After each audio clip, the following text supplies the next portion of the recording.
Hmm. Welcome. We are on part 4 of the marketing workshop series. And of course, this is relating to all the different ways that you can leverage your business and your brand to create impressions and, of course, hopefully create some leads. So, without further ado, today our topic is going to be on Instagram. So, we're going to jump right in. I'm going to talk about a recap and our purpose, and then we'll jump into what we're learning for this week. So, first of all, here we go. Course content overview. Just as a reminder, we're now on Instagram. We will be touching on YouTube and LinkedIn next, so stay tuned for those classes, or make sure you check them out on our YouTube channel if you miss one. We are going to go back to the recap for our purpose, because I think it's always important to keep in mind, why are we here and what is the reason for this? And it's really to have you step back out of the shoes of someone who's in sales day to day and take a look at what consumers are seeing and what their experiences of you from an online perspective. Are you putting out a brand and a message that connects with people, or does it look vanilla like every other agent? And that's exactly what we don't want to have happen. And Instagram is a great way to make sure that doesn't happen. We want you to get better visibility, and we know that with that, it creates more leads, which gives you options and helps you say no to the clients you may not want to work with or aren't a good fit for your business, and say yes to more clients that find you because you're doing the right things in the right ways, and in the right places. So without marketing, we all know it's very difficult for consumers to know who you are, especially when there's thousands of them. So quick recap, week 1, we talked about brand. And that's really finding your story, making sure your message is consistent, and of course, building imaging and words around that brand so that people recognize you and understand what you offer of value that connects with them and what they want. And so my hope is that you've been working on refining your message and making sure that you're also building out things like a logo or a header, or maybe new headshots that reflect the brand that you want to present to the marketplace. I see all sorts of different agents doing it different ways, and that's great, because there should be a variety of options for consumers. Not every consumer wants some, postcard with, the suit and tie. Some consumers don't mind having someone that is in a t-shirt with tattoos down their arm, and that's okay. What will happen is, as you put your brand out there, you'll connect with the right people that understand who you are and what you offer. Next, we have the search engines that we started talking about, getting in front of consumers on places like Google and Yelp, where they typically will go if they don't know an agent or have a friend they can trust will refer them to someone. And so they're going to go online and sometimes search for a city and a realtor or real estate agent. And we want to make sure that you're showing up and getting a presence there for attracting those kinds of people. Week 3, we talked specifically about real estate websites. How do you make sure that things that are online, like Zillow and Realtor.com, those top homes.com, those top websites where consumers go, if they're specifically checking out real estate websites, do they have your information? And again, the biggest key to this is just making sure that your brand is very publicly facing, and it's consistent, its color scheme, its words, your bio, all of that is resonating with the right audience.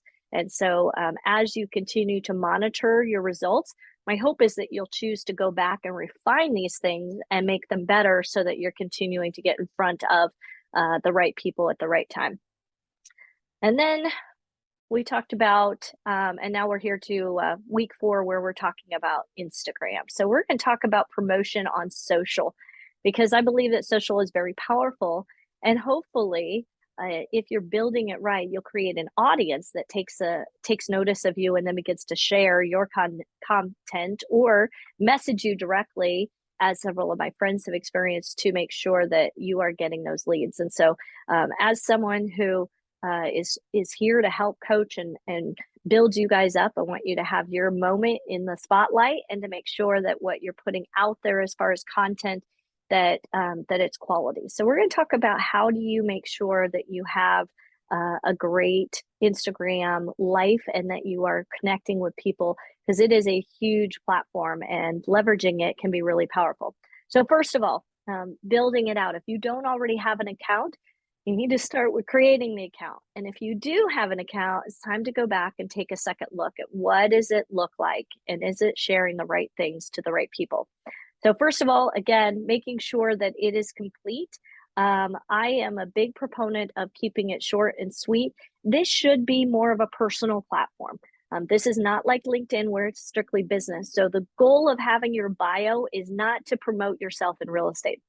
It's to talk about who you are as a person, what interests you have, and that way you connect to other people that share those same commonalities. It should, however, have either a hashtag or a link to your website so that people can find you. And if they're interested in doing business with you, it's easy for them to get to you. And so consider at this point, if you have not, making sure that your website is in there. If you have a very long website domain or something else, you might want to also consider having a URL shortener, just so that it doesn't take up so many characters in your bio. You also want to have a picture on there that connects people to you. So if you're one that likes to change your profile picture a lot, that's great. But make sure that if you change it to your dog, that you don't leave it there for a month. At some point, people who are looking at you and connecting personally with you, they're going to also want to see you and what you feature, maybe you in front of a home, or you with your family, or you doing a hobby that you love, so that it's more personal and connected. Next, we want to focus on sharing your story. Again, Instagram being a social platform should be about people, and it's about people connecting. And so you want to make sure that you have the ability to share your story in a way that's compelling. And yes, you do need to make sure that you're acknowledging your brokerage if you're sharing stories about real estate, but you also want to make sure that you're sharing your story about the personal things you're doing and not just make it all about business. And we're going to talk a little bit about that, because again, the goal of Instagram is not building business. It really is about personal connection to people. And that means you have to find things in common and talk about what you do. And then also consistency. This is one I see be a problem for a lot of agents, is that they're on too many platforms, and therefore they can't dedicate enough quality time to managing or improving anyone to get the traction they need. And so my encouragement is, like with any social, that you really schedule posts out if you can't be online doing it regularly, so that there's some messaging going out fairly consistently. If you're gone too long, there's 10 other agents posting about things that they're doing, or hikes that they're taking, or family events that they're doing, that are going to draw and attract people to them and being in relationship with them. And so again, our goal is to make sure that you stay top of mind, and that only happens if you're consistently online and putting out good content that people are attracted to. Any questions on that piece? No, ma'am. Cool. All right. Well, let's jump into what not to do, because these are the pet peeves. These are the things that I want to make sure that you at least have an awareness of. And if you're doing them, please stop. This is your public service announcement to please just stop. Don't be obnoxious. Don't be boring. And don't be controversial, because those are the things that will help you lose people fast. So first, don't post just listed and just solds all the time. Nobody cares. Maybe your mama, but nobody cares about whether or not you sold a house today. Yes, we know we need to do some of that to help people perceive that we're doing business in real estate.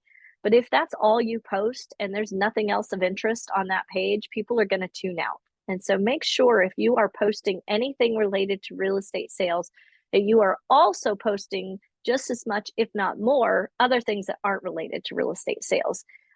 It's what's going to keep you relevant and keep people connected to you, and not just feel like you're throwing up real estate on them. Next, don't sell. This should be a game of attraction. If you are doing the right things, putting out the right content, and making sure that you're sharing who you are as a person, you will attract people who will message you directly just to get a consultation scheduled or a listing appointment scheduled. But you don't need to sell on this platform. Nobody wants to be pressured or constantly asked, "Hey, do you know anyone buying or selling today?" So stop putting out the messaging that you're trying to find a new buyer or seller. It's just not, it's not fun. It's icky. We don't want to be icky. Mhm. Last, don't overkill it with real estate content.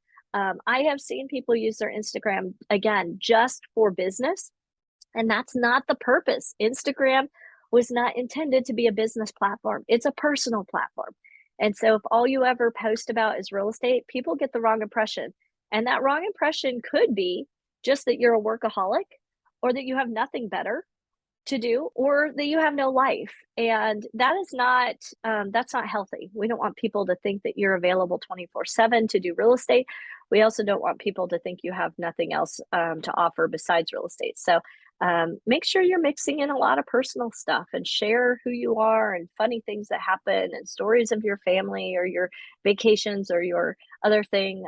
I'm not a big proponent of posting what you eat every day, but again, we all know this is just basic etiquette that we don't want to overkill it with just real estate stuff and get people frustrated that that's all they hear from us.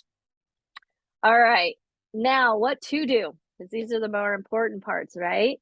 We want to know what should we do, and it's about connecting. So connecting can mean a lot of different things, but this is really my top few tips for how to do better at connecting.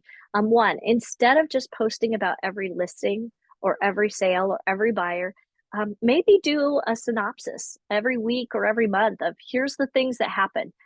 It's a great way to showcase that you're active, that you're doing something in real estate without, again, regurgitating these messages over and over and over again, which just bores people. So think about mixing it up and maybe doing a post once a month that says, "Hey, thanks to these clients, here are the homes that were sold this month," or something like that. Um, Also, telling stories is really what it's all about in the marketing world. And so, if you're connecting with people because of interesting things that are going on, people are going to tune in. Stories really hopefully they capture the imagination and the attention of people in a different way than some of the text or pictures that you might see. Videos are always a great way to capture people's attention as well, but make the post about something other than just the sale.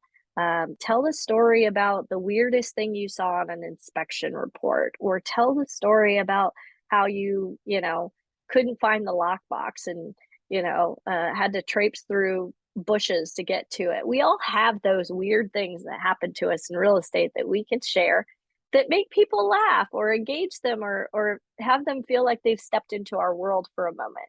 And then tell the stories about your clients because they're the heroes, right? We're here to help serve them and facilitate that move. But at the end of the day, if you have a great story of someone you sold a home to or maybe helped move, whether it's they're finally getting to retire and live in the home of their dreams, or they're finally getting to be near their grandkids, or they're finally able to get moved up into that home they've always wanted and put their kids in a different school district. Those are the stories that compel other people to dream and to really embrace the American dream. And so we want to be great storytellers and not just post about flat things that don't interest people. Two more things to do because I think it's always about connecting is being relatable. I again, this is such a crucial part. This platform is not about putting up an image or presenting yourself as some luxury agent or some high tootin' professional. Yes, you need to remain professional at times, but this is about relating to people. And so think about what your audience is seeing. And if you're giving the impression of something that just is, I'll say, too good to be true, you may want to tone it down and you may want to share some ugly stuff or some weird stuff or maybe even the frustrations you have. Do it tactfully, but be relatable because if you set yourself up to always be looking like you're living the glamorous life, people are not going to again have that ability to really connect with you in a way that matters. And then last, mix it up. Again, this is Instagram is great for this because it is just not about being vanilla. It's about having fun.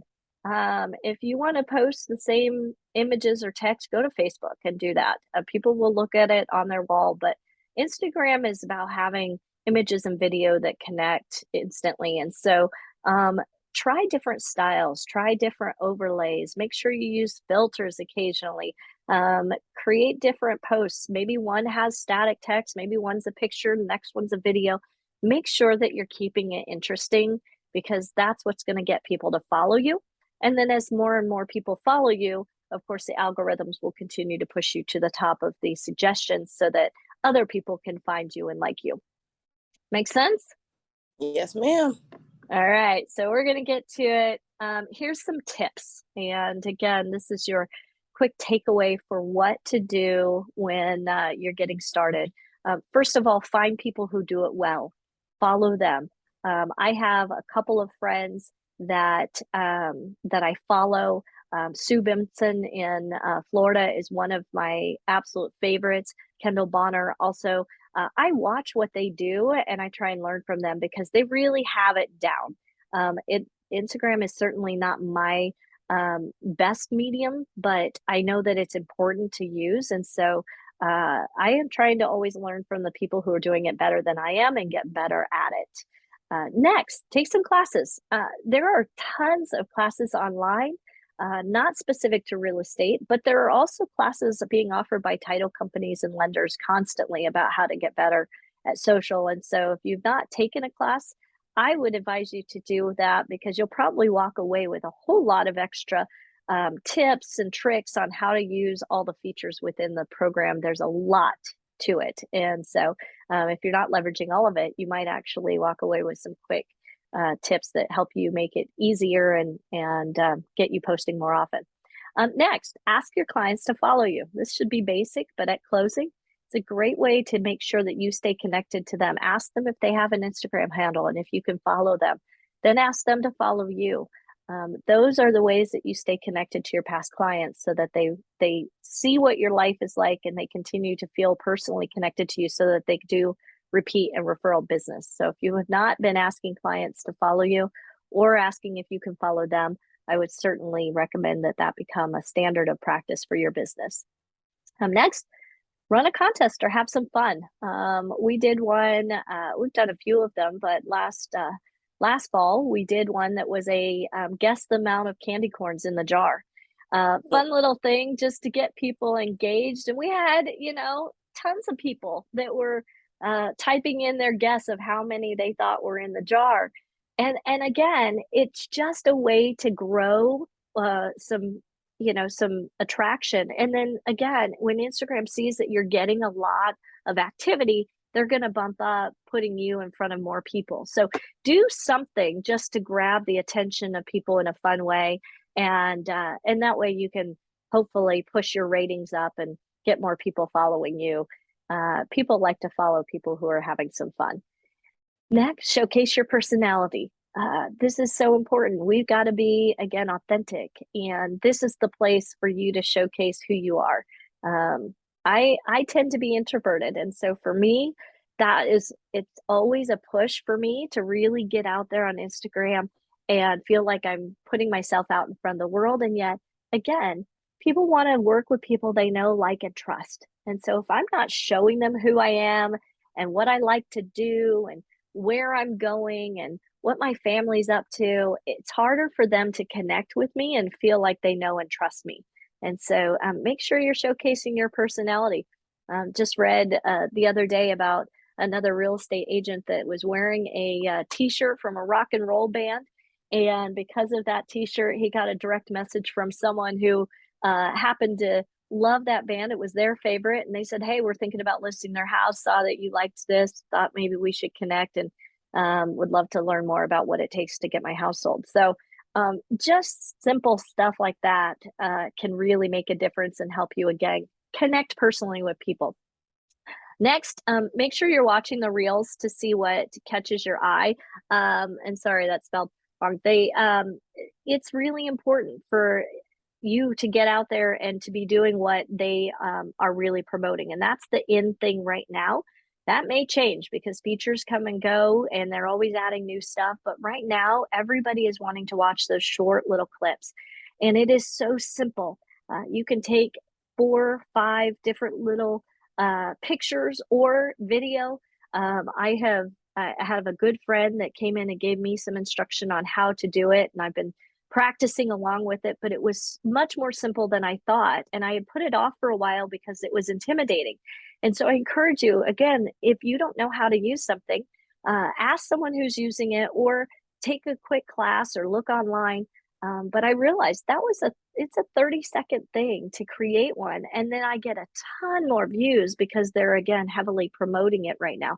And so those are things that you can do on your own. So I would suggest as you're going through your day, one of the great ones to do is a day in the life of a real estate agent.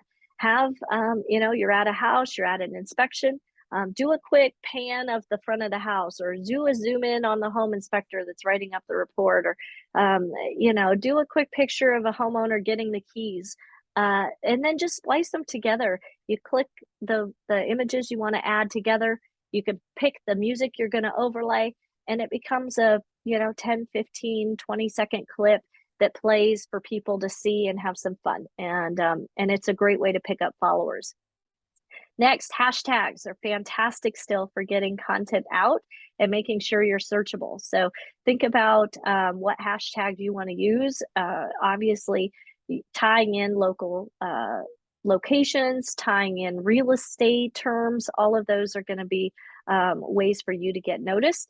And there are some great hashtags that you can find if you just do a Google search on best real estate hashtags.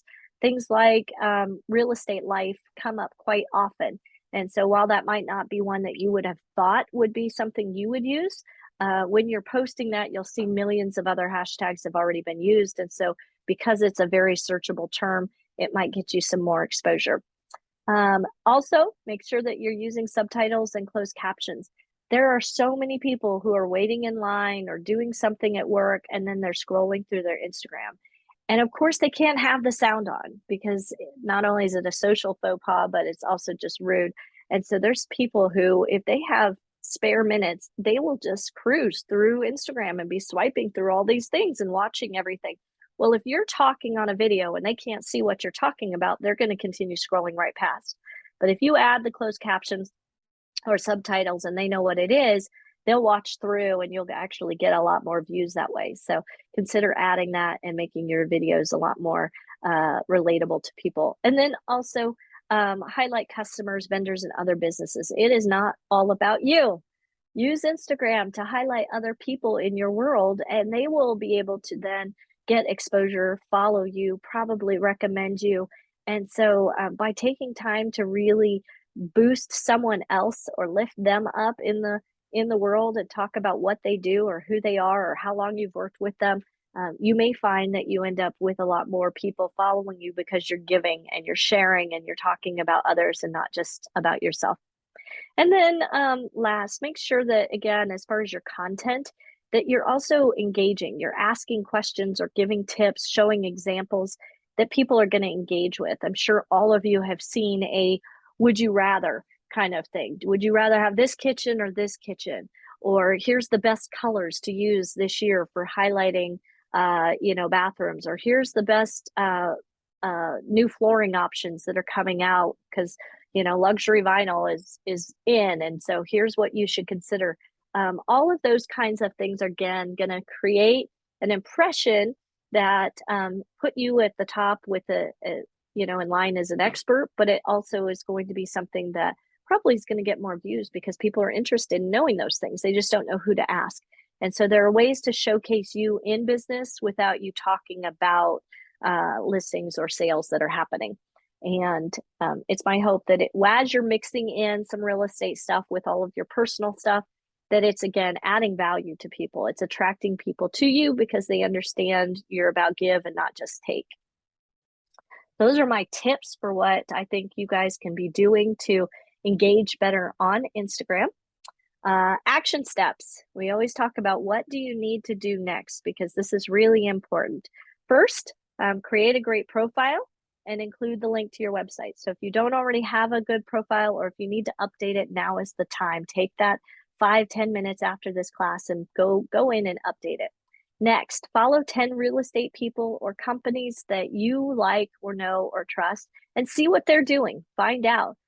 Those with big social media departments generally are going to know what's happening in the market and what's happening on social. And so you can get some clues just from watching how they run their social, and learn from some great people. And like I said, there's a lot of friends that I have that I watch because I know that what they do matters, and it's getting their business a lot of attraction.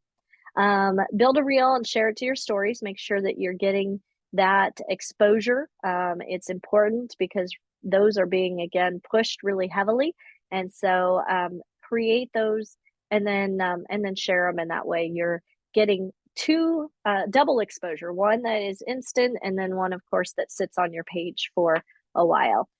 Next, make sure you're mixing up photos, videos, and text on the next 5 posts. I want you to really dig into trying to create something of interest and making it fascinating for people to watch. I think there's something to be said with when you find that sweet spot, you'll get more engagement, and that'll be your feedback. So watch what happens with people who are engaging with you and see what things create the best engagement. Trial and error is a great way to figure out what works in social and to determine if you should do more or less of something. And then last, consider creating a custom hashtag. Now that we've talked about marketing and your brand, it's time to have a hashtag that describes who you are, what you do. And so it may be something that is simple or related to your values or your story. It may be something that is specific. It might be, Christy sells Phoenix. Those kinds of hashtags, though, when you start to build on them, and there's several hundred of them because of the posts that you do, and then several hundred because you ask a client to tag you in a testimonial, or you ask a vendor to tag you when they've worked for you, will start to grow traction. And it makes it easier to find things when you're looking for them later. So consider creating a hashtag or two that really connect just to you. And then again, if you're up for the extra homework, find some of the hashtags that are most commonly used in real estate and start using those so that you can grow your online presence. All right. With that, any questions or anything you want to go over? We're going to do a separate class on actually using Instagram when we're in person. So we will be doing some examples, and I'll show you some other stuff. But for today, I just wanted to give you guys a concept of how do you market yourself on Instagram in the right ways so that you're not losing followers. No, that was good. Okay, awesome. And I got it. I got to get better at my Instagram. I do really great on Facebook because I like Facebook. Sure. And So that's a lot of people. Yeah. Yeah. And it's a, for some people, when you get comfortable with one platform, it does get harder to switch to the others and get comfortable with them as well. But we all know that we've got different generations on different platforms. And if we're not present on those platforms and someone else is, we risk losing business to someone who's staying top of mind in a place that someone else is already looking. So it's up to us to make sure that, we don't have to be everywhere, and we don't have to be everything to everyone. But for some of these platforms, the great thing I love about Instagram is because both are owned by Meta. When you're posting to Instagram, you can share it to Facebook. And so you get double the exposure for the same amount of effort. And that's huge. We're always talking about how do you leverage your time better? Well, if you post a story, or if you post a video to Instagram and talk about, look at this crazy thing that just happened to me while I was out on a showing, and then you push it over to Facebook, you just got in front of 2 separate audiences doing one thing. And that's a great way to leverage your time better and get the attention of more people. I do use that feature. Yeah, good. Well, thank you for attending. I'm so glad you were here today. I am looking forward to seeing you at next week's class. But if you do have any questions, you can always reach out and continue to ask away. And then I'll let you know when we're scheduling a session to be in person so we can practice with the features that are on Instagram.